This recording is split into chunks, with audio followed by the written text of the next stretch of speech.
Hi guys, a very good afternoon. A very good afternoon to all my attendees and also to Farheen, who is here today to talk about University of North Texas. So to all my viewers also on Facebook who have already connected with us, a very warm welcome to everyone. So today I am your host Tanvi Bijawat and I am here with University of North Texas, and we have Farheen who is going to talk about this particular university and would solve all your queries regarding is it the right time to study, what is the best course for you, what course should you get into after if you're planning for a broad education.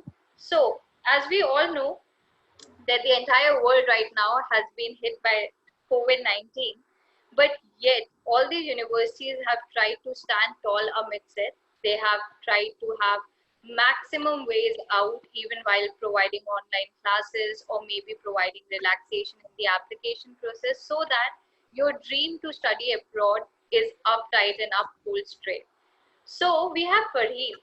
The major quality which I observed about Farheen while reading about her and while nurturing myself about her is that she just doesn't counsel students. Being the regional manager for University of North Texas, she just doesn't counsel students. She also analyzes their personal interests and according to their personal interests guides them through their career path.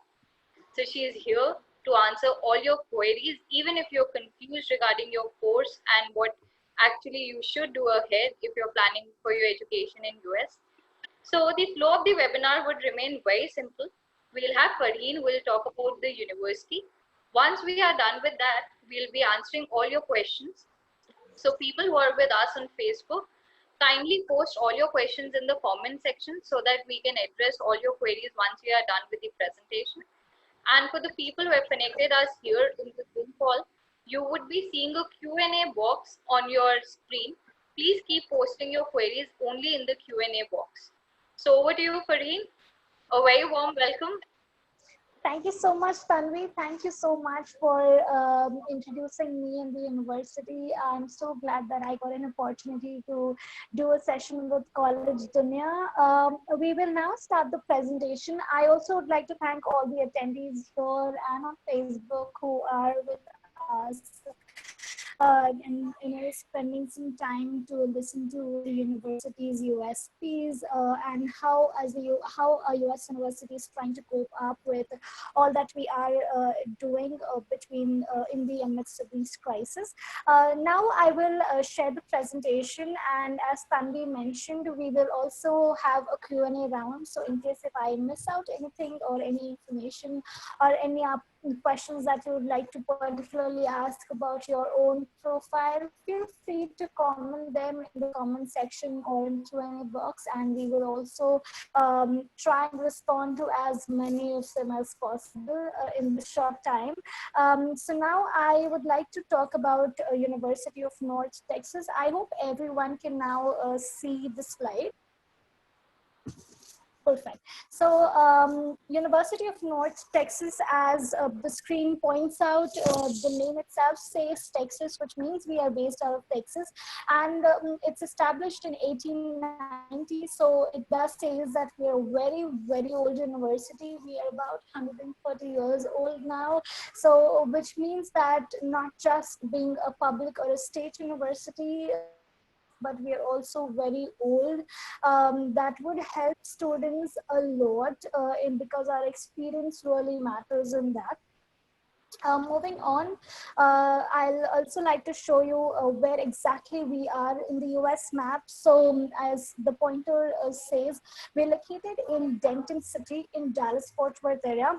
I'm pretty sure a lot of people have heard Dallas because Dallas has one of the biggest airports in the world, and it's a pretty popular destination for students as well. We have so many students from India who come and study with us every year and are present in Texas who are working right now. Texas is the southernmost state of the US, benefits of which we will talk in the coming slides. And we are located in Dallas-Fort Worth area in Denton City. This is what we call the bird's eye view of the campus. So our campus is a pretty huge one. It's about 875 acres. Which means a lot of opportunities for students who are interested in research. Not just research, but a lot of students are curious to know whether you have all the facilities on campus, like on-campus residences or part-time jobs availability, because US as a country allows you to work part-time 20 hours per week in the campus. So having such a huge campus also have students in finding jobs part-time. As I was mentioning about the benefits of being in the southern part of USA, so the map says the climatic zones are the geography of USA. In India also, here we have such a wide variety of climates that we see. We are in a very different zone, different climatic zones each part of the year. Every state has a different climate. Apparently, I was in the month of November or December, I was in southern part of India, and it was raining, and I was so shocked to see that, because I've never seen that in my area, my city happening. So every country has that, and so is USA having that.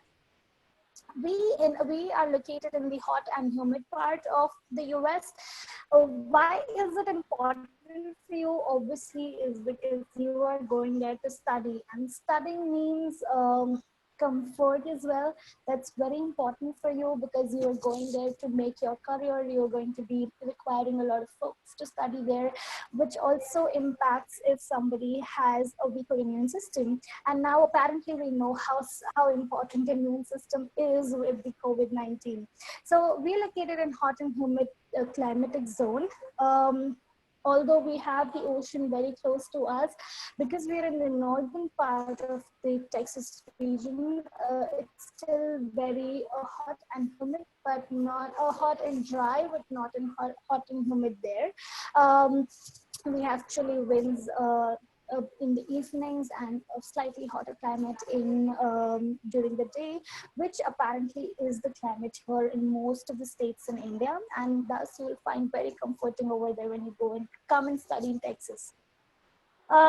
Moving on about the university, so I would also like to talk to you about rankings, because that is super important. I'm sure a lot of you first really research about the university that you want to apply to, and then all the way from 50 universities, you come down to about 5 or 7 or 10 universities that you apply for. We at University of North Texas, we are a tier 1 public research university classified by Carnegie classification. Now, why is that important for you? Is because India is mostly an engineering zone or an engineering market that we say. A lot of students come from India who would like to study mostly engineering and computer science, or anything related to research, even sciences, or business programs or analytics. So a lot of research goes into that. And being a tier 1 research university, we provide you with one of the best facilities in the world. We also are associated with NASA. NASA is actually located in Texas itself, and we have a very close association with them. Few of our students have been interning or working there, and we are having a virtual reality lab in association with NASA. We all technology is important, and how it has become one of the most important factors at this moment in our life. So virtual reality is definitely something that we all know would be the future of technology. We do have some other accreditations and a lot of rankings as well. It was not possible, obviously, to jot down everything in this presentation. So it is available on our website. We are top 300 universities in the entire US in terms of public and private universities. We have multiple accreditations like AACSB for a business school, ABIT for our engineering school, and many more according to your program that you can find on our website. DFW area. So this is where we are located, Dallas-Fort Worth metropolis. I would like to go back and talk a little bit about Texas first. So what is Texas? Basically, Texas is hot and humid climatic area. So what is really the specialty of Texas? So what is the economy of Texas is? So Texas has places like Austin, which is the capital city of Texas. Austin is more popular in research and healthcare industry and IT industry. It's more flourished in these two aspects. If we talk about Houston, the second biggest city of Texas, Houston is where we have NASA, and it is more of electrical engineering and mechanical engineering, or basically just engineering that is more flourished in Houston. And the third important city, or the major city in Texas, is Dallas-Fort Worth area. Dallas-Fort Worth metropolis is where we are located. We are in Denton City, which is in DFW. And DFW area is one of the top three locations in tech jobs at this moment in tech in the entire US. We are expanding in a lot of tech industries. Toyota recently moved their headquarters to Dallas-Fort Worth area, and just 40 minutes from our campus. So we have such huge tech companies around us. Also, a lot of oil and gas and manufacturing industries are around us. So we are having a lot of strength in terms of engineering, mechanical engineering or electrical engineering that you can say, or oil and gas and petroleum engineering. Also, we all know Texas Healthcare Research Center, that is apparently very close to us. So we are also very good in healthcare and research. These are a few important aspects of Texas as a state, and these are places, or these are areas of our economy's growth. DFW Airport. Now, apparently, everyone knows JFK Airport because that's one of the biggest airports in the US. But Dallas-Fort Worth Airport is the top 4 airports in the entire country of USA. Each Samsung mobile that comes apparently in the US comes from Dallas-Fort Worth Airport. And we all know how big is the brand Samsung in the entire world, not just in India, but also in the US. So logistically, or just we can say that DFW Airport is the economic motor of our area, DFW area, and that's a strength of DFW area. This is just a slide that backs my statement about the top 4 airport, one of the top 4 airports. If we were an economy, if Dallas-Fort Worth were to be an economy, we were top 10 economies in the world, being at the 9th position. That means higher employability, higher, apparently higher skill set that we need. So that's why universities around in Texas area, in DFW area, offer majority of programs for students like you who would like to come and join us to study. Not very recently, but when Modi ji decided to come to US, he picked Texas and he came to Houston, which itself says strong the bond is between Texas as a state and India as a country, or US and India also. In the recent times, India has helped US and the US has also helped India a lot. So the bonding itself says how strong this association is, and how helpful it is for Indian students who would like to go and study there. I'll come back to this slide again, but I'd like to show you this slide first, is because this says how many tech companies are there in the US, and we all know who's the CEO for Alphabet or Google. We all know who works with Microsoft, who is there with Apple or Intel. So these are top names and we all recognize them very well. These companies are there which have a lot of Indians working with them. And the US economy well understands that Indians are the strength that also is contributing towards the advancement of US economy. Now, why we took the comparison of Canada is because I understand a lot of people are interested in going to Canada. Canada is a great country in itself. It's super cold though, but it's a very good country, a very great neighbor to us as well, to US.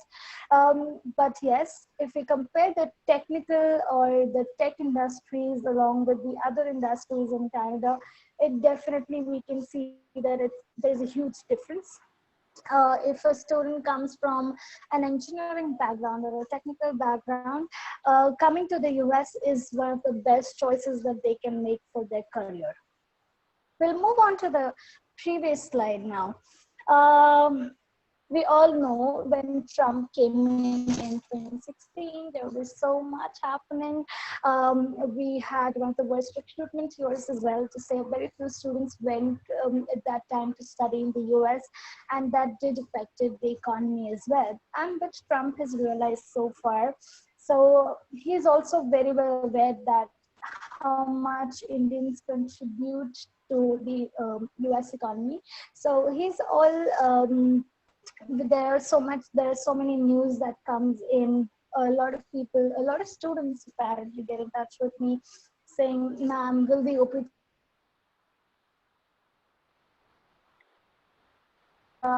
cancelled, or is there any changes in that? Are there any effects in that? My answer is no. In my opinion, happen is because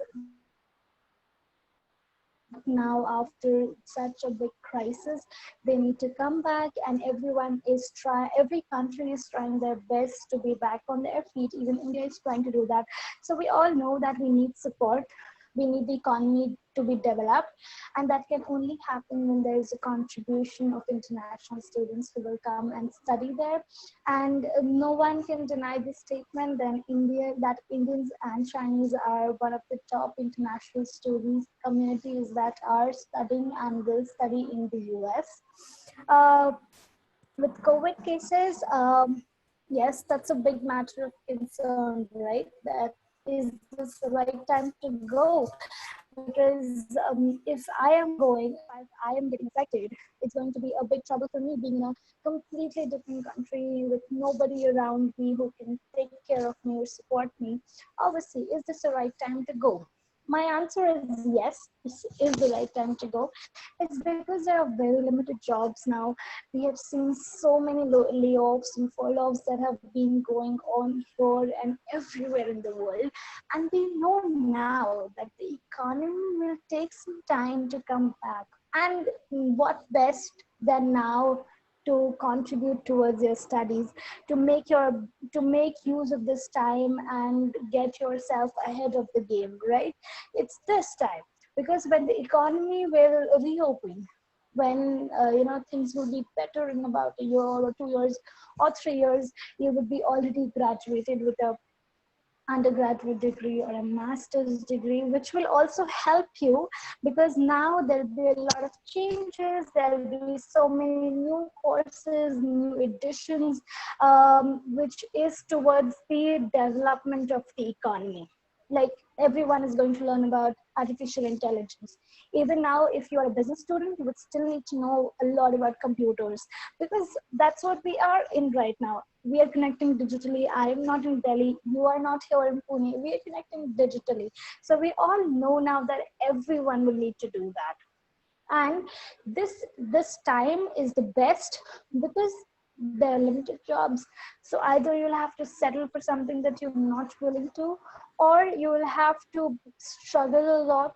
So instead, if you've already planned to come and study somewhere in the US, it is the best time for you to go and study, because it will not only help you, but you will also help the economy to grow. Secondly, what if I'm getting affected? Who's going to take care of me? The University of North Texas, will take care of you, because we have one of the best, I would say one of the best healthcares for sure, because our support to these students have been prominent. We have been supporting students throughout. Every weekends, there are so many camps that we run. We have counseling services for students who are stressed out with this situation, with these current crises. So as a university, our support is definitely there for you. And as an international student, now that we know that you have nobody, you shouldn't be worrying at all, because we also have a very strong international cell, so student services cell, and even the director, Peter Vermeulen, he is in touch with so many students on a regular basis, just to make sure that they are comfortable there when they are studying with us. So at UNT, for sure, for us, you are first. The students are first. Our faculty is the first. So people matters to us a lot. And that's why I can say that if you choose to study at UNT, you would make the best decision for sure. Moving on, another very important factor, obviously, for you to come and study anywhere in the world, the major important thing, even if you have to study here in India, the first thing that you would check apparently is going to be the cost. Not just the cost of studies, but even the cost of living, totaling up to the cost of attendance. So I can generalize this statement also that the southern part of US and the central part of US is more affordable comparatively than the northeastern parts of USA and the Bay areas of USA. And we have a clear comparison over here as well. This is the average sum of the undergraduate and the graduate tuition fees at UNT, and the living cost also is the generic or the average cost of on-campus and off-campus. Uh, Precisely, the fee structure is for undergraduate students. 1 year, it costs about $21,500 approximately for them to study with us for 2 semesters. For a graduate student, it takes about $16,000 per annum to study with us. And the living cost, if you stay on campus, which if you're an undergraduate student, it is mandatory for you to stay 1 year on the campus. So the fees will be, the living cost will be about $12,000 to $13,000 per annum. And if you stay off campus, which majority of students do, we have a lot of off-campus housing facilities available, around our campus, around in Denton, Dallas, Fort Worth area. It costs about $8,000 to $10,000 for you to study, to live over there when you're studying at UNT. We do offer a lot of scholarships and assistantships that can, obviously help you cut this cost. And we will talk about that in the next few slides. A lot of students also ask me, is it a good time or is it wise to go in spring? I don't see a difference if you go in fall or spring. It's the same. We teach the same way. Yes, we have our courses lined up in a way that if you start in fall, it will help you because the flow is much better. But even if you join in spring, there is no problem at all.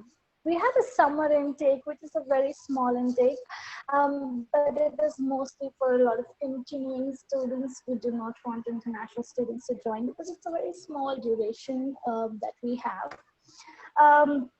Now, what's really going on in India? Not everyone really wants to study, work in the US after studying there. A lot of people come back to their countries. A lot of people have their own businesses here in India that they would like to take care of, or anywhere in the world that they would like to settle down. So what's really going on in India? India has the biggest infrastructure for Amazon, and we can't forget that that's in Hyderabad. We have Bangalore that's growing as an IT industry as well. Google will soon have their campus over there.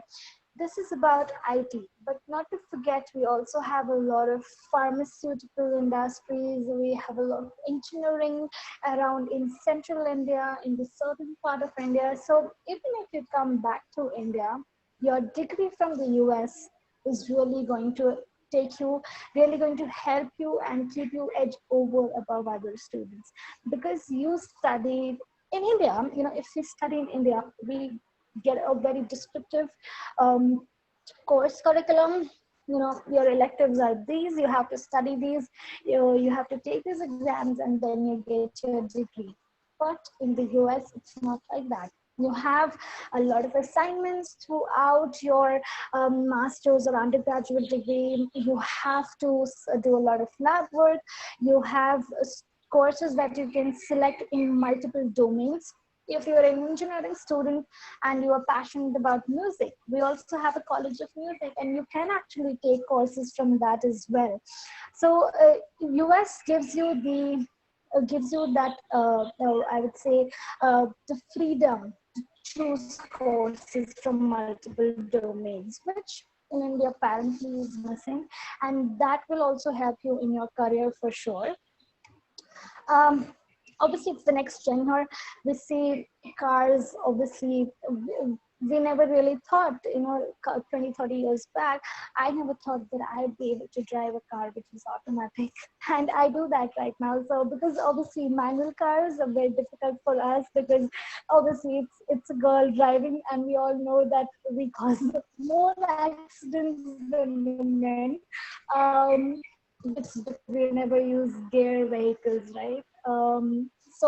But then I am more comfortable with automatic cars, and thank God that that came. Otherwise, I would not be able to drive a car by myself. So we saw a telecom boom a lot of years back, maybe when I was a kid as well. And then we saw networking boom. I know a lot of my classmates literally studied engineering and they studied networking. And they are now obviously working in a lot of other places. So there was a lot of networking. Literally, everyone wanted to do networking related work or studies. Then we had, now everyone literally talks about data analytics. It's us also, we being in this marketing, we also do a lot of analytics. So everyone talks about data, cloud, everyone talks about artificial intelligence, or this big data, machine learning, virtual reality, etc. So we are now in this world. And to support this, UNT offers a lot of courses in this industry. So we have a master's in data science, an information science program, learning technologies. Now, learning technologies is something that is not very popular here in India, but it is one of the most popular programs or degrees in the US. Why? Because this program helps you to understand how to teach digitally, how to take virtual classes, or we also know computational linguistics. If I type something in Google, Google gives me a lot of suggestions. So how that happens? That happens through very, very good degree, a lot of job opportunities for sure for students. And now with everything going more virtual, the demand is increasing for this program. Recently, UNT launched Artificial Intelligence Master's Program and Master's in Cybersecurity Program, and we are one of the standalone programs in Texas for artificial intelligence. No university offers a master's in AI, which we do in Texas, and very, very few offers in the entire US. Cybersecurity, if you study cybersecurity with us, what's the benefit? You would ask me that.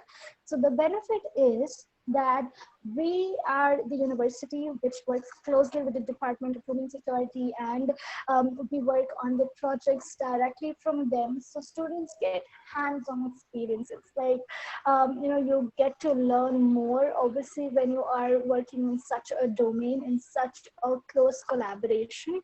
So that is the benefit that you will get with UNT. We will soon also launch the data engineering program. Data science and data engineering are very different.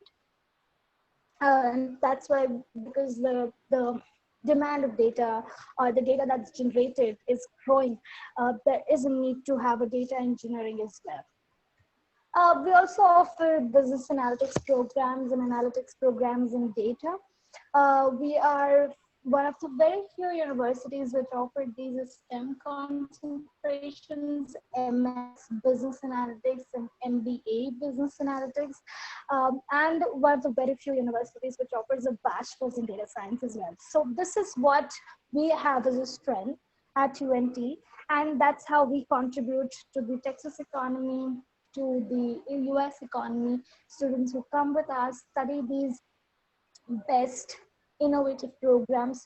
Now, we all know, even I can say this, that I'm sure that I studied the same books that my parents might have studied, because the Indian, we do not change our books, we do not update our curriculum so much. But I just showed you one of the top programs in the US, and which we recently or have been announced in last 4, 5, 6 years, because US knows how to be in the top. Um, these are the colleges that we have. So we have a very strong College of Education, College of Engineering, Health and Public Services, College of Information, where data science and these programs are housed, then liberal arts and social sciences. So we are just not a university which has everything related to engineering and IT. No, we are we are sports university as well, I can say that, because we're an NCAA 1 division players. We are having a very strong school in music. College of Music is one of the top few schools in the entire world. We have a lot of Grammy winners that have come from our College of Music. We have a very strong visual arts and design school as well.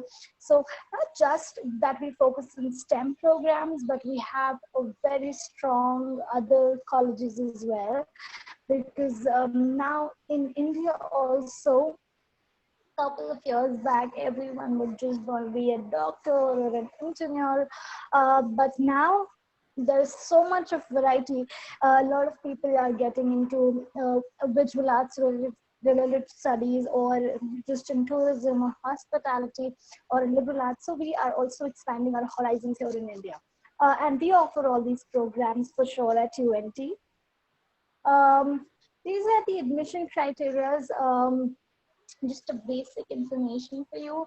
Obviously the undergraduate level, if you have an SAT or an ACT, that will help you with a lot of scholarships. A lot. It's not required for admissions, but you should take it for scholarships. At the graduate level, you need to have a GRE or a GMAT. 300 is something is a good score in GRE, and in GMAT, a good score would be about 550, 600. That will be a good score. At the undergraduate level, again, having a good SAT is really important for scholarships. So I would say a good score will be 1100 or 1200 and above. That's a good score. We are also one of the universities that accept 15 years of education, which means even if you come from a 3 years of undergraduate degrees, we do not have like a pathway or an intensive bridging program for you. We can directly take you. You're not required to do any evaluations. If you meet these two criteria for us, which should be NAC A or above accredited university or institution, and you should have 17 above percentage. So if you meet these two criteria, you are good to go and start directly with us after 3 years of degree.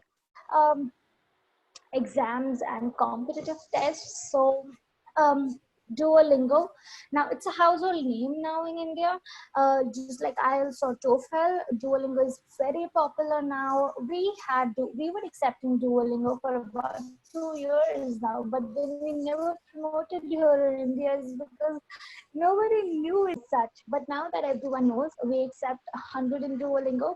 This is completely online for you to take. IELTS and TOEFL followed the same because of the situational, they evolved in the situational crisis. And we accept these two tests as well. We also accept the English proficiency test called PTE. So there are 4 types of English proficiency tests that we accept: Duolingo, IELTS, TOEFL, and PTE. You can take either of them. We also accept the GRE at home because now the GRE centers are closed. You do not have a way to take GRE, but they also quickly evolved to introduce GRE at home, and we accept that as well. This is a brief snapshot of the undergraduate scholarships that we offer. So I can just say it in one sentence. that we offer up to 100% scholarships to the students, depending on the SAT scores and the ACT scores. How the more these scores that you get, the more scholarship that you will get. Another benefit that I'd like to tell you about coming and studying in Texas is that if you study in Texas, you also qualify for a competitive scholarship of $1,000. If you do that, you qualify to pay fees as an in-state or a domestic tuition. And domestic tuition is about half the fees of an international student. International students pay double the fees. So if you qualify for $1,000 scholarship, competitive scholarship, you will pay fees as a domestic student. You can pay fees as a domestic student as well. Um, at the undergraduate level, it can be through SAT or ACT. At the graduate level, it can be through GRE, having a good percentage, and also through your assistantships that you will get. So we offer these opportunities at both the levels.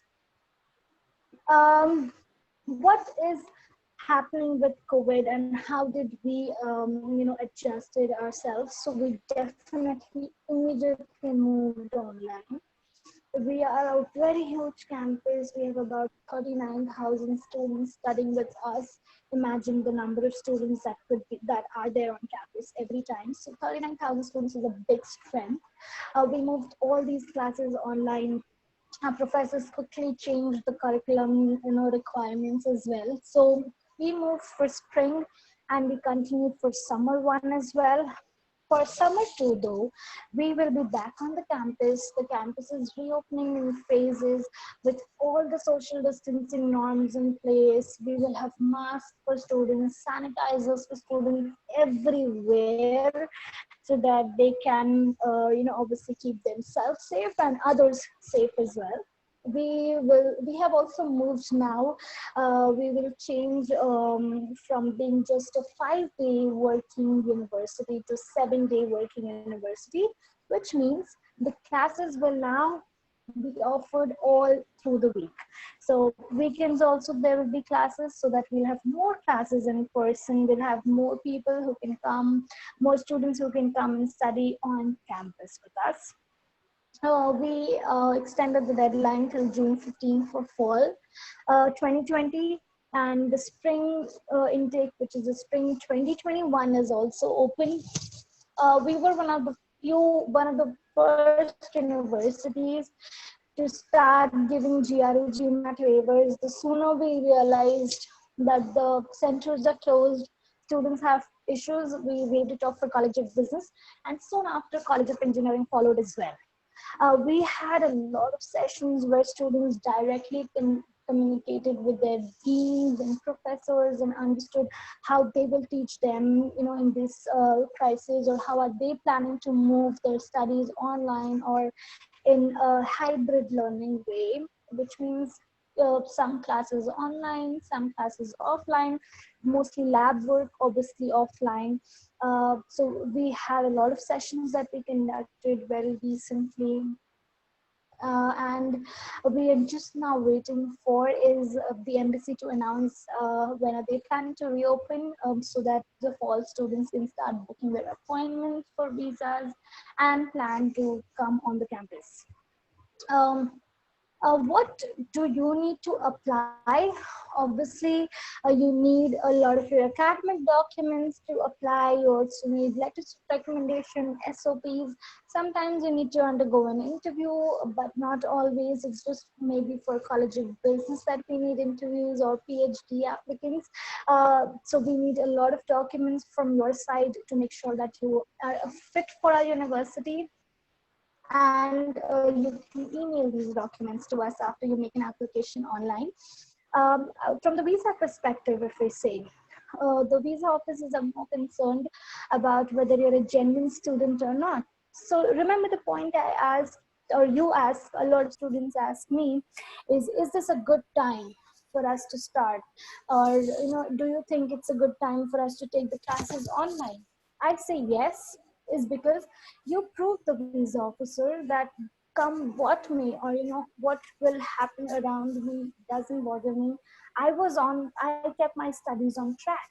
So I didn't bother to stop my studies, or COVID did not bother me to stop my studies. I was on track, and that is something that the visa officers will be really happy to see, that even after so much that happened, you didn't back down, or you didn't took a pause in your academic career, and you still continued either online, if that is something that happens, if the embassy does not open on time.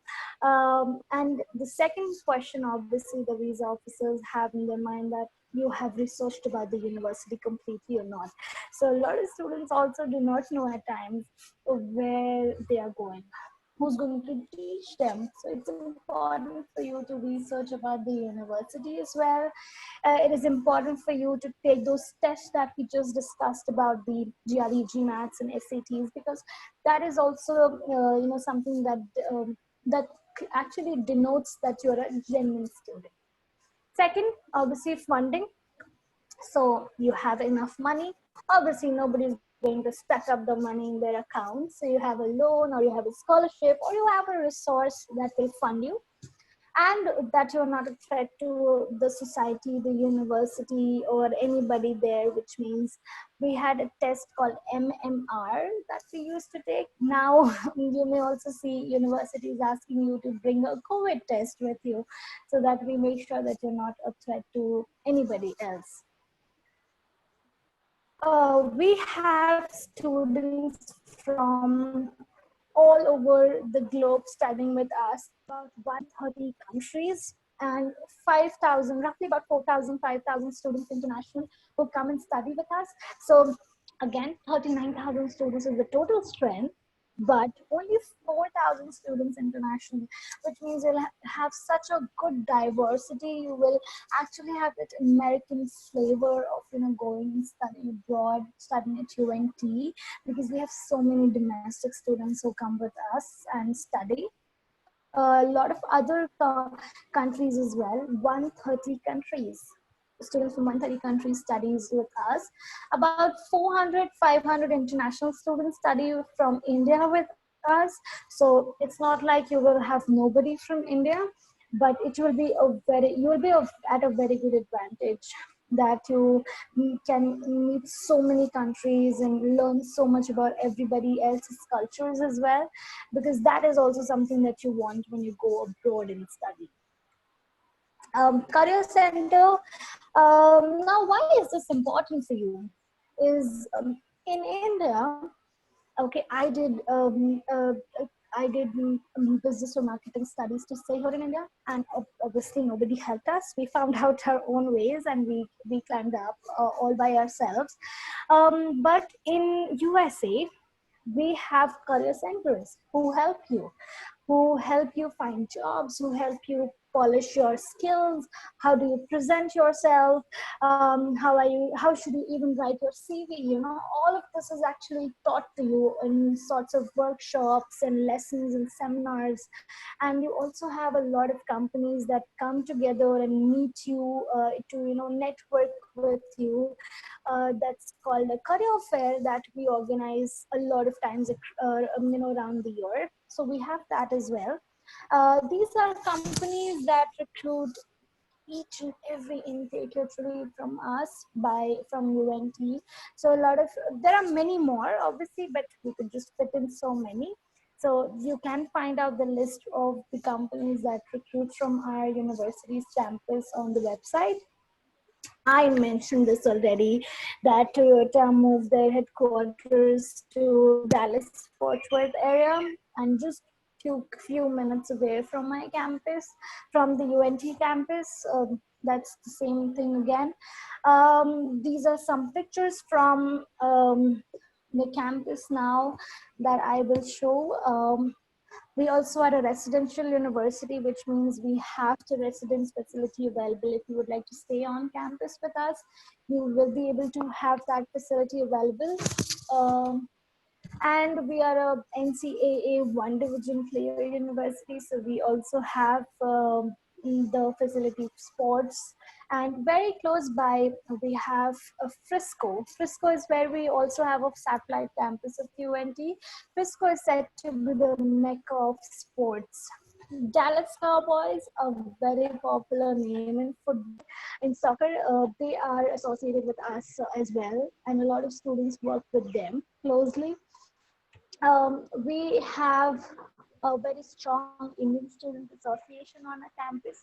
So Indian Student Association, why it is important is because obviously you need somebody to at least guide you a little bit in your initial days. So Indian Student Association are same students who went before you, who were in the same place as you, and now they help you, just to be able to adjust very easily there. We have a lot of activities, or most of the festivals that we celebrate on our campus from India, so you would not feel like you are away from home. It's like a home away from home, to say. So that's about it. I think I have covered most of the points that I wanted to. These are my contact information in case if you would like to contact me. And you can also reach out to Collegedunia. Obviously, and they will help you get in touch with me directly as well. Now, we'll open the session for question answers. And Tanvi, you can just direct the same to me. I must say it was very informative. Like, I believe we have already answered a lot of questions which people have in their Great. brain. But Great. still, so we'll take a few questions which the students have asked, very Sure. group specific initially. Sure. So we have an Sure. applicant who wants to know, is GMAT or GRE compulsory for a grad program MBA, or will my English proficiency be enough? Because I've already done my Duolingo and I have a couple of options, but I'm still interested in your university. So is it a possibility that with my bachelor's and with my Duolingo score, I get into your university? Okay, so yes, because in the fall intake we waived off the GRE, or to say that we removed the requirement of GRE or GMAT, because a lot of students had issues and they booked their appointments in March or April or May and they were not able to take it. So for fall, I would say yes, you can, but later on, whenever the centers are open and you have the availability, the dates availability, you should write GRE or GMAT. It is recommended for your visa perspective as well. For an admissions perspective, we will waive it off. We have given a waiver and we will continue to do that as well. But it is recommended in terms of your visa perspective that you attempt GRE or GMAT if you have time. If you're on a time crunch, like you've got an admit and the visa appointment is scheduled in a day or two, or whatsoever that way, then it's all right. Obviously, the visa officers are also very well aware about the situation. It's not like they don't know this, right? So it's there. But if you have time, in case if you plan to come in spring 2021, then you have time. So you should attend GRE GMAT. Just a mere attempt and get a good average score is advisable. Thank you. Then we have Abhishek who says that my GRE score is 300 and my GMAT score is 550, but I Okay. couldn't give an English proficiency examination due to COVID-19. So can I still apply? He has not given his English proficiency, but he has a GMAT in GRE and he's willing to apply for an MBA in your uh, university. All right. Answer to this apparently is that you should write Duolingo or IELTS if you get the first available date. To say, because this is very important. I can't hear you. I'm so sorry. Am I audible now? Yeah, now you're completely audible. Please Yeah. continue. So I was just saying that at UNT at least we do not have we cannot waive off your IELTS or TOEFL or English proficiency requirements on the basis of your GRE or GMAT. So for UNT, I suggest that you should write Duolingo, because that's the quickest, because we are on a time crunch now. Or else you can also consider writing IELTS or TOEFL. But for UNT, you would still need to write one of these two exams. I'm so sorry about that.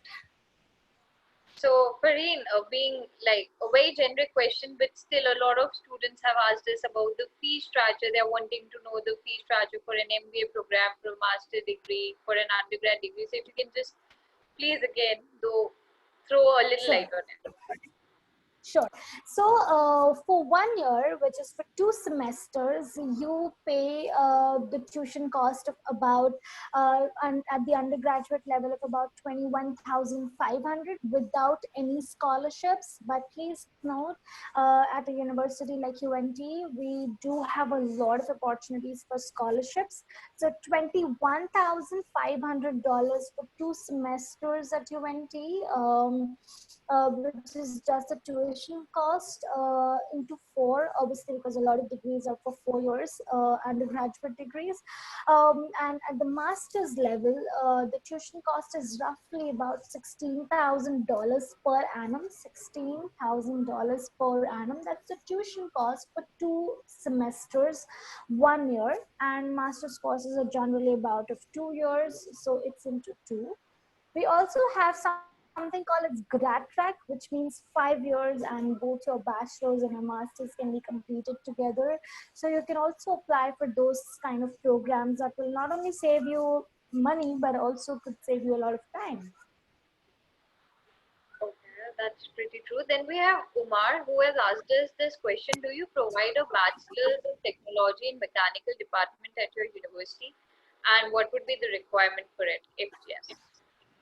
Okay, absolutely. We offer a bachelor's program in mechanical engineering at a university, and the requirements are at the in your 12th grade that you should at least have a 65 percentage, and you should write in IELTS or TOEFL.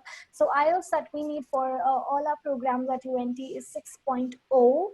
Uh, TOEFL of 79, and a Duolingo of 100. And if you write PTE, it's 53. So either of these four tests are required, and at least 65% in your 12th standard. That's it, I would say. In terms of documents, obviously we will need you to submit 9th, 10th, 11th, and if you're currently in 12th predicted grade sheet, or else 12th grade sheet if you've already attempted the exams last year, along with your passport and your English proficiency documents. That's it. So, Fareen, while I was also seeing your presentation, like I also, there are a lot of students who are not willing to apply for mainstream programs, like they are not into law, they are maybe not into medical. So, I saw a lot of courses which were for people who have a lot of interest, maybe in music or acting. So, can you please throw a little more light on such courses because a lot of students would be interested? Sure. So, as at UNT, we had a lot of colleges that we just saw in the presentation in one of the slides as well. So, we not only obviously just have these mainstream programs in engineering and business that everyone really talks about, but we also have, again, to say, College of Visual Arts and Design. We have fashion designing, interior designing, filmmaking.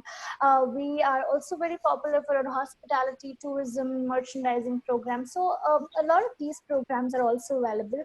And say if you're interested in journalism, because a lot of media studies in journalism is also something that I see students are interested in.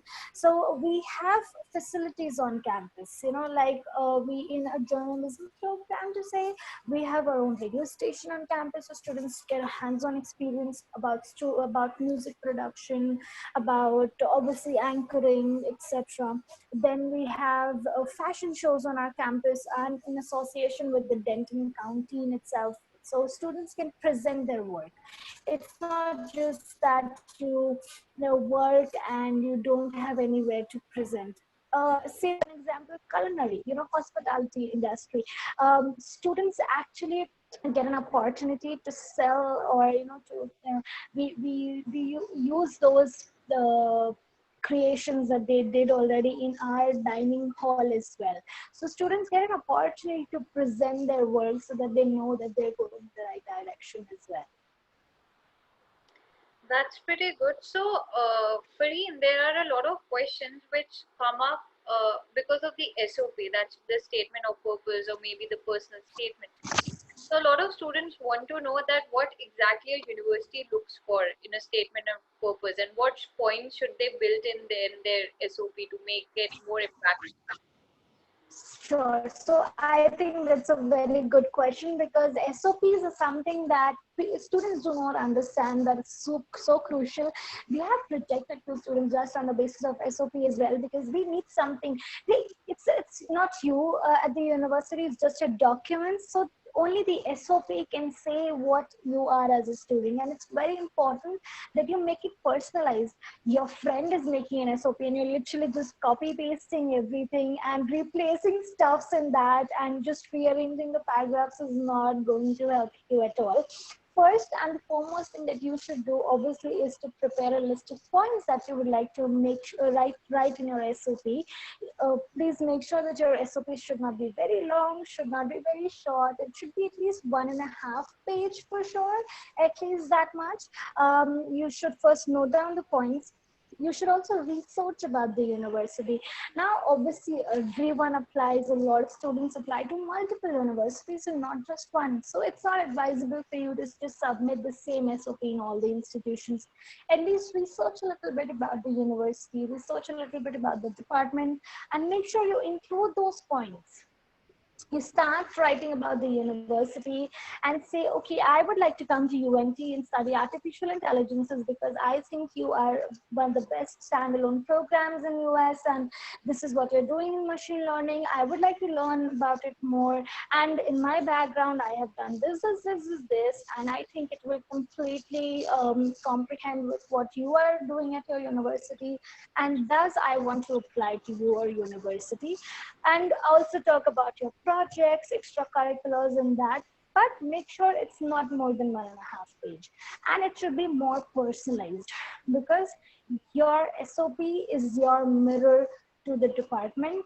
And we reject students on the basis of SOPs as well. Even if you are a very good student and your SOPs are plagiarized, now you say, how do you know it's plagiarized? We have softwares which can detect plagiarism, so it's not so easy for you to copy statement of purposes as well.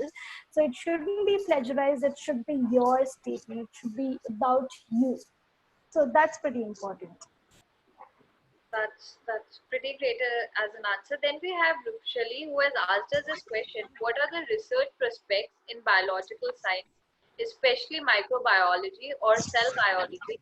I'm into my final year in MSc and I'm looking for PhD options. So how can she proceed if she has an option with it? Sure. So we have a very strong College of Science with a lot of going on with cell and molecular biology on humans and animals, and it's actually mentioned a lot on the website as well. But to give you a little inputs on that, if you're planning for a PhD, the first thing that you need to do is prepare a proposal or start with researching about what the professors are doing at UNT and keep your proposal in line with them. Make sure that you do apply to professors who have similar research interests as what you are having. Say if you are into microbiology, make sure that you approach the professors who are working on a project in microbiology this moment, or something related to that, and they will first have a look at your research proposal because most of the PhDs are funded, right? So they should have enough obviously similarity, and then they'll accept you for, if they accept your proposal, you can then make an application, general application, to come and study with us. Most of the proposals I see do get accepted, but it also depends on who did you approach. If you're approaching the right professor, there's a more likely chance that you get an acceptance and a positive reply as well. So Farheen, during your presentation, you also spoke about interviews. So if you can brief the students a little more about interviews, like what are the questions like, how can they prepare themselves for the interview? So if you can tell us more about that as well. So usually PhD interviews are scheduled so because they want to know what is your research interest, how did you do it, what was your background, because how much will you even document, right? So an elaborate research proposal and then a discussion on how do you want to proceed and how are your research interests and the professor's research interests match, what are your funding expectations, etc., etc. So usually it's on most of these questions, but the professors are also keen to know your on your personal level as well, like how you are as a student. To gauge that point, they would ask you about your journey of you, how did you decided to come into this. So that's also something that you need to keep in mind. Say if somebody is asking me how did I end up here, I would definitely have to have a journey of about 4 5 lines or 4 5 statements that should that should have enough enough supporting statements that the professors are convinced about your journey. And I think those are the basic questions that I see professors asking. Pareen, I would also students also ask about how should they apply for scholarships. Like, do they first have to process their application, then write a scholarship essay? So, what is the procedure for applying for a scholarship? So, if you can please Yes, explain. so yes, absolutely. Most of the scholarships are definitely given to you when you have been already accepted. So yes, a few scholarships are only that you can apply after you have been accepted to the university, but there are few scholarships also that you can apply along with your application, but they will only consider you for a scholarship when you are admitted. So scholarships are very extensive process. First the admission and then the scholarship. So scholarship essays are there, definitely. A lot of different scholarships are there, so a lot of different essays are to be written as well. If you're applying for an extracurricular based scholarship, you should talk about your extracurriculars, maybe in music or maybe in sports. So you need to talk about those achievements yourself, about that. But generally, what I recommend students is, once you have submitted your application, there are scholarships that are open to you to apply. Usually at UNT, we have a general scholarship application. General scholarship application you can submit immediately after you make an application as well. So make that and research, because there are thousands of scholarships. Now, a few of them are only for domestic students. So research about the scholarships that you feel are correct fit for you. If you're into sports, if you're into research, marketing, or if you've done leadership roles or activities, because that's also very important for us. So we do offer different basis of scholarships, and different scholarships will have different requirements of essays. Some will have an essay of 250 words, some will have an essay of 500 words. So it differs on the basis of your scholarships as well. So that was pretty great. To all my attendees, even on Facebook and even here, I believe we have managed to answer all your questions, because while we were going through the presentation, half of the queries were solved there itself. So, Fareen, I would request you for a parting note for this particular webinar, and Great. thank you so much. Thank you. Thank you so much. I really appreciate Collegedunia, Tanvi, Amarjot, and Tanuj, who've been coordinating with me for coming live on this presentation and talking to students who are interested. I'm so thankful that you, all the students and people who joined here, in the current situations. Obviously, there is so much of uncertainty, but we suggest everyone to be on track. And the way that you can obviously be on track is to continue your studies and not take a pause, especially if you're an undergraduate student. I know, you were planning to apply for studying abroad is because you want to get the feel of American education and the obviously the college, the university, etc. But it is also very important that you do not take a pause in your studies. I'm so thankful that you joined us. It was very great talking to you and sharing information and answering your questions. If you have any questions, that we did not answer, or maybe once you start researching, you please approach College Dunia, and you can also approach us directly at UNT from our website unt.edu, and we will be glad to answer your questions as well. Thank you so much. Thank you for joining us. Thank you, guys. Let's meet for the next webinar. Thank you, Greene. We'll obviously keep asking you a lot of questions. Thank you so much, guys. Take care. Stay safe.